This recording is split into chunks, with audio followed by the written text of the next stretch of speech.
Everyone, जय माता दी सभी को। कैसे हैं आप लोग? माता रानी की कृपा से स्वस्थ होंगे, यही उम्मीद है। माता रानी आप लोगों पे हमेशा कृपा दृष्टि बनाए रखे।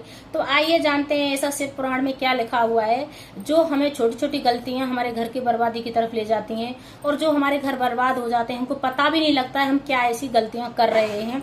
बहुत लोग बोलते हैं हम तो बहुत पूजा पाठ करते हैं, बहुत दान पुण्य कर रहे हैं, हमने ऐसा कर दिया, हमने ये कर दिया, हम इतना भजन करते हैं, इतना हम ध्यान करते हैं। मतलब बहुत सारे लोग बोलते हैं 3-3 घंटे पूजा करते हैं, फिर भी हमारे घर बर्बाद की तरफ हो रहा है, हमारे घर में लड़ाई झगड़े होते हैं, हमारा घर में सफलता नहीं मिल पा रही है। तो इसी चीज के ऊपर टॉपिक है मेरा, और आइए जानते हैं हम क्या छोटी छोटी गलतियां करते हैं। अब मतलब सावन तो आ ही रहा है, तो बहुत लोग आजकल मंदिरों में जो पंडित जी होते हैं, जो बड़े पैसे वाले लोग होते हैं, तो उनकी पूजा अच्छे से कराते हैं, क्योंकि वो उनको दान दक्षिणा देने का तो होता ही है कि अच्छा दान दक्षिणा देंगे, तो अच्छे से पूजा पाठ कराते हैं। जो और भक्त होते हैं उनको अंदर प्रवेश नहीं करने देते हैं मंदिर में, बोलते हैं आप बाद में आना या बाहर खड़े रहो, ऐसे ऐसे बोलते हैं। तो चाहे जो वो पैसे वाला लोग है, चाहे वो 1000 मतलब टैंकर मंगा ले या कितना भी गंगा जल चढ़ा ले शिव जी पे, और 21,000 बेलपत्र चढ़ाने के बावजूद भी उसको फल नहीं मिलता है, अगर उसने भगवान और भक्त को नहीं मिलने दिया है। तो ऐसी ऐसी छोटी गलतियां हम लोग कर देते हैं। बहुत लोग हैं जैसे हम बोलते हैं हम पहले पूजा कर लेते हैं, आप बाद में करना, थोड़ी देर खड़े रहिए। तो जैसे थोड़ा पंडित जी की जान पहचान होती है तो बहुत लोग ऐसे कर जाते हैं। तो ये गलती हम कभी भी ना करें। वो किस भाव से आया है हमको नहीं पता है, हमें उनको मिलने देते, हाँ थोड़ी जगह आप भी इधर पूजा कर लीजिए और हम भी इधर कर लेते हैं। अगर हम बेलपत्र चढ़ा रहे हैं और दूसरा इंसान भी पूजा कर रहा है तो उसकी बेलपत्र हटा के हम अपनी बेलपत्र चढ़ा देते हैं, वो भी हमारी बेलपत्र स्वीकार नहीं करते हैं शिव। तो इस बात का भी विशेष ध्यान रखें। दूसरे की सामग्री को नीचे गिरा के हम अपनी पूजा पाठ नहीं कर सकते हैं, इससे भी हमको बड़ा पाप लगता है। तो एक टॉपिक ये क्लियर हो गया। अब आते हैं दूसरे टॉपिक पे, क्योंकि भगवान और भक्त का बहुत बड़ा रहस्य है इसमें। क्योंकि आपको पता ही है, बहुत लोगों को तो जानकारी होगी कि ब्रह्मा जी और जो इंद्रदेव हैं उनको भी श्राप लगा हुआ था इसी चीज की वजह से, क्योंकि उन्होंने भी भक्त को और भगवान को मिलने नहीं दिया था, इसी वजह से उनको श्राप लगा था। इंद्र को तो माफ कर दिया था शिव ने, पर ब्रह्मा जी को अभी तक माफ नहीं किया गया था, क्योंकि जो उन्होंने गाय और बछड़े उनको चुरा लिया था और भगवान को मिलने नहीं दिया था उनसे। गाय बछड़ों से उनको भक्त और भगवान को दूर कर दिया था, इसलिए उनको मतलब बहुत बड़ा पाप लगा था। इंद्रदेव को भी पाप लगा था, पर उन्होंने बारिश करके और उन बछड़ों की रक्षा करके उनका वो जो पाप था वो धुल गया था और उनको माफ कर दिया गया था। अब आता है, जैसे बहुत लोग बोलते हैं कि तो मैं पूजा कर रहा हूँ, बहुत देर से अनुष्ठान कर रहा हूँ, मैं तो बहुत अच्छा पूजा पाठ करता हूँ, मेरे से ज्यादा कोई भी नहीं कर सकता है। तो ये भी एक घमंड टाइप का हो जाता है। अगर मेरे से अच्छा तो किसी पूजा पाठ नहीं करना चाहता है, मैं बहुत मंत्र जानता हूँ, सब कुछ ऐसे ऐसे बोलते रहते हैं लोग, तो इससे भी उसकी जो भक्ति है वो छीड़ होती है और घमंड हो जाता है। इसलिए भगवान भी उस व्यक्ति को माफ नहीं करते हैं। इसी वजह से छोटी छोटी गलतियों से हमारा घर को बर्बादी की तरफ ले जाते हैं। अब आता है कि जैसे कुछ महिलाएं, कुछ मनुष्य मतलब पुरुष जैसे महिला भी हैं, ज्यादातर पुरुषों को तो इतना टाइम नहीं मिलता है, पर जो घर की जो लेडीज होती हैं या बुजुर्ग लोग होते हैं वो पूजा पाठ करते हैं, तो बोलते हैं कि हमने तो इतना पूजा पाठ किया, इतना वो किया है। और अगर हम किसी को दुख देते हैं तो ये भी सबसे बड़ा पाप है। अगर हमने किसी की आंख में आंसू दिला दिया है तो ये भी सबसे बड़ा पाप है। अगर हम उसको थोड़ी सी खुशी देते हैं और उसको हमारी वजह से उसके फेस पे दीपक की तरह चमक आती है, तो वो भी एक मंदिर में दीपक लगाने के बराबर है, उससे हमको पुण्य मिलता है। हम अपने घर को इस प्रकार बचा सकते हैं। बहुत लोग क्या छोटी छोटी चीजों से घर में लड़ाई झगड़ा करते रहते हैं और एक दूसरे के पाप के भागी बनते रहते हैं। ये भी शिव पुराण में साक्षात लिखा हुआ है। तो अब आता है कि बहुत लोग हैं ना, तो मंत्र पढ़ते रहते हैं, जो मंत्रों का जाप करते हैं, जैसे मंत्रों का स्मरण करते रहते हैं, तो उसमें भी हम गलतियां कर देते हैं ना कहीं, तो उससे भी हमको पाप लगता है। उससे क्या उल्टा रिजल्ट हमको हमारे घर को मिलने लग जाता है।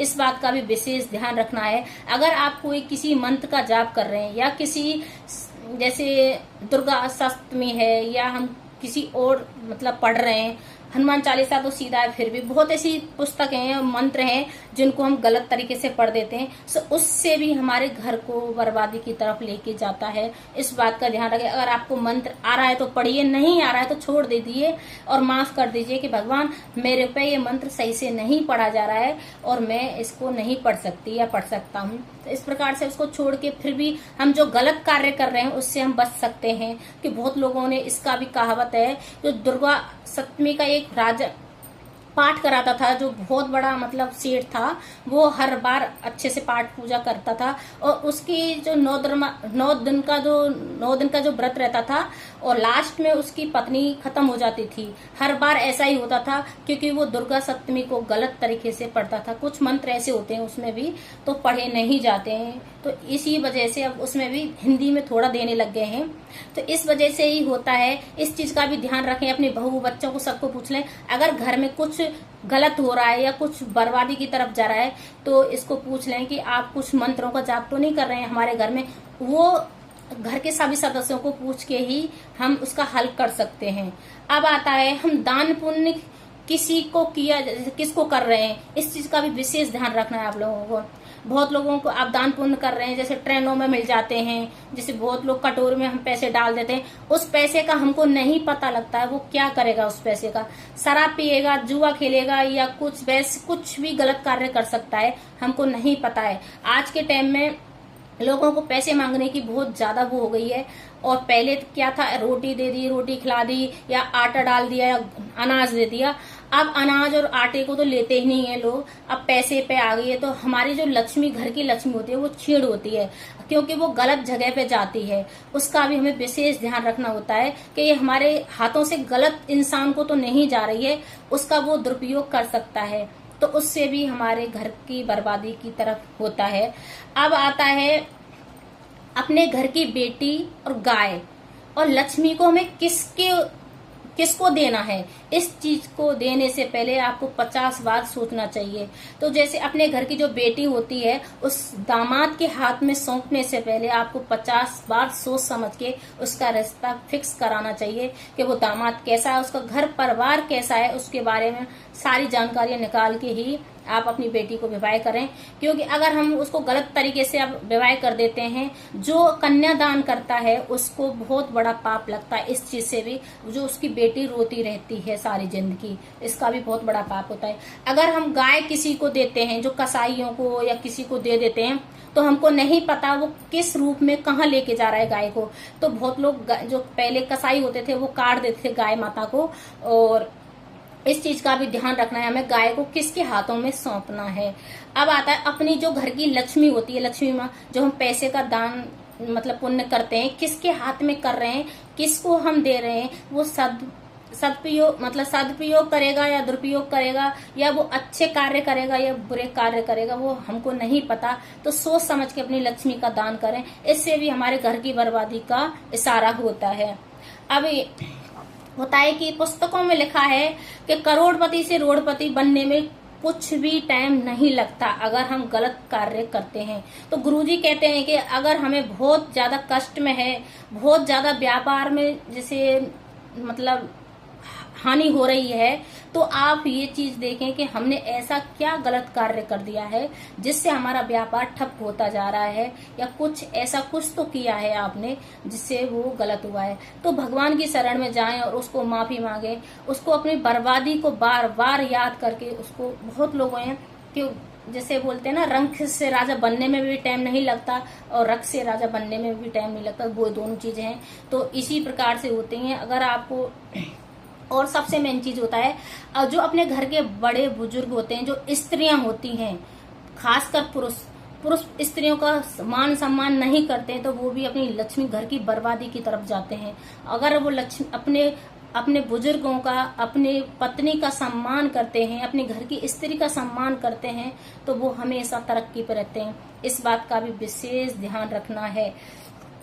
तो इसी छोटी छोटी टिप्स हैं, यही जानकारी है क्योंकि सामने आने वाला था तो मैंने ये वीडियो बनाई है कि हम कुछ गलत कार्य करते हैं, उनसे हम बच सकें। क्योंकि बहुत लोगों को घमंड होता है, मैं तो इतना पूजा पाठ करता हूँ, मैं इतना करता हूँ, इतना करता हूँ, मेरे बराबर कोई कुछ नहीं कर सकता। इससे आप कर नहीं रहे हो, मैं के चक्कर में ना सारा करे धरे पे पानी फेर रहे हो, अपनी बर्बादी की तरफ इशारा कर रहे हो। इससे ही हमें छोटे छोटे जो कष्ट होते हैं वो इसी चीज से मिलते हैं। हमें अनजाने में कहाँ गलतियां कर देते हैं, पता ही नहीं लगता है।